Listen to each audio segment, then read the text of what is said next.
Today's tale is like a curious blend of Beethoven and a conspiracy theory, a composition that mirrors the unfolding drama of my own life.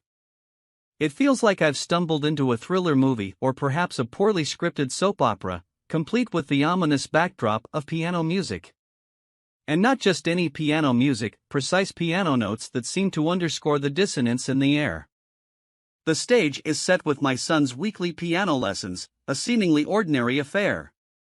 However, the plot takes an unexpected turn when I discover that our piano teacher, let's call him Mr. Sonata, has become my wife's newfound confidant.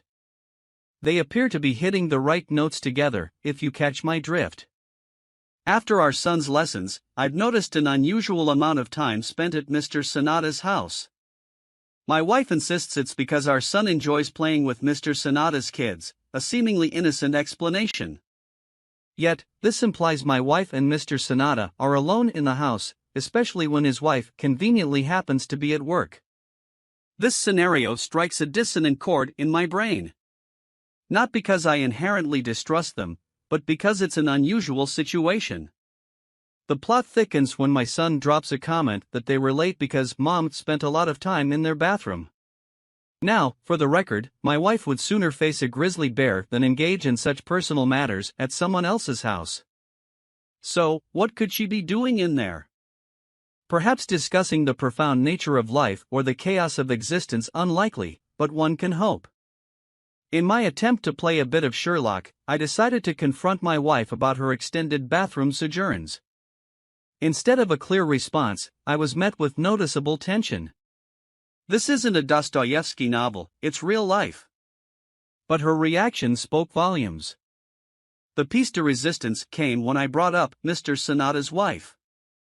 According to my wife, Mrs. Sonata is conveniently never around during these extended visits because of her job. Odd, isn't it? Their lessons are at 1:30 p.m., but Mrs. Sonata doesn't return until the evening. Either she's a secret agent or something doesn't quite add up. I'm not rushing to conclusions, there's a fine line between intuition and paranoia. It's easy to fall into the chaos of distrust, especially when fueled by subtle hints and vague events. But the pursuit of truth is essential. Before jumping to conclusions or burning bridges, one must investigate, understand, and then make an informed decision. This whole situation is a bigger mystery than why people watch 5-hour Twitch streams of someone just sleeping. I'm going to keep digging, not in a creepy lurking in the shadows kind of way, but in a genuine pursuit of truth. Fueled by suspicion and a desperate need for answers, I took a page out of the espionage handbook, minus the dashing good looks and martinis. Armed with a tiny audio recorder with a surprisingly long battery life, I slipped it into my son's backpack, hoping to gain some insight into the mysterious post-lesson hangouts between my wife and Mr. Sonata. The trap was set, and I waited with bated breath for the revelations that awaited me. The tension was palpable, akin to waiting for the bass drop in a song you've never heard before. The next day, with the excitement of a child unwrapping presents. With bated breath, I began to sift through the recordings, enhancing muffled audio here and there. Laughter, chit-chat, and benign conversations initially filled the airwaves, nothing too concerning. However, midway through, an abrupt silence hung in the air, the ominous kind that felt like the quiet before a storm. I braced myself. Suddenly, the serene ambience was shattered by a cacophony on the piano. It was as if someone was pressing every key with immense force. Was it an avant-garde performance, or did someone trip? I could only speculate. But then, I heard that sound, a moan, a gasp, and the unmistakable sound of two people in a hasty exit. My heart raced, my stomach turned, and a bitter taste filled my mouth. The clarity I sought came crashing down, confirming my worst fears. I'm not a man of blind rage, but the need for confrontation and, dare I say, revenge, coursed through my veins. Revenge might be a dish best served cold, but I'm burning up. What's next? A confrontation, certainly, but after that, only time will tell. I shared the shocking revelation with Reddit, seeking advice from the online community.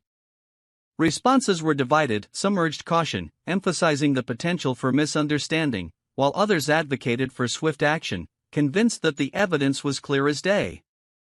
Unable to ignore the weight of betrayal, I decided to validate the authenticity of the evidence. However, I wanted to do it in a way that would also exact some much-deserved revenge. So, I bottled up my fury and waited an entire week until the day of my son's next piano lesson, the day of reckoning. The target was Mrs. Sanada, the piano teacher's wife. Driven by emotion, I left work in a flurry and marched into her office at the school district. Confusion and hostility met me as she looked me up and down, perhaps sizing up my intentions. Tentatively, I broached the topic of our spouses' secret meetings. At first, she seemed in denial, with emotions ranging from disbelief to sadness. I persisted, urging her to hear the recording, promising clarity. After a tearful listen, the sorrow swiftly transformed into a fierce rage. It seemed we had unwittingly formed an alliance in heartbreak and anger. The next moments were a blur. We found ourselves driving to her house, intending to confront our cheating spouses. The house greeted us with eerie silence, broken only by the innocent laughter of kids playing outside. As we ventured further into the house, unmistakable sounds reached our ears, sounds that shattered any lingering hopes of innocence. Bursting into the master bedroom, the scene before us was one of sheer guilt. There they were, our spouses, naked, startled, and scrambling for cover.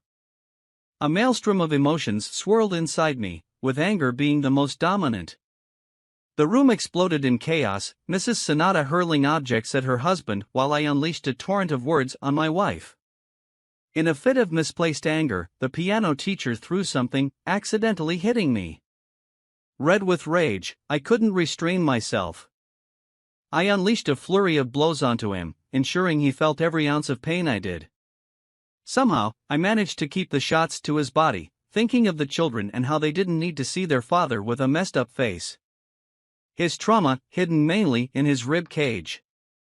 Amidst the chaos, I took a moment to capture a few pictures of potential evidence for future battles. Taking control, I ordered my wife to dress and get her ass home. Outside, I surprised my son, telling him of an impromptu visit to his grandma's. He was excited. On the way there, I also broke the news that Mr. Sanada would no longer be giving him lessons. He was sad for a moment because he truly loved playing with their children, but that sadness washed away quickly with a slice of Grandma's fresh-baked apple pie. Returning home, the atmosphere was tense. My wife's pleas echoed through the house, but they fell on deaf ears. She cried, pleaded, apologized. I told her to shut her filthy mouth, and then I dialed my lawyer's number right there and then, kick-starting the end of our union. The wheels of the divorce process had begun to turn. She moved in with her mother, and as a stay-at-home wife, alimony was inevitable.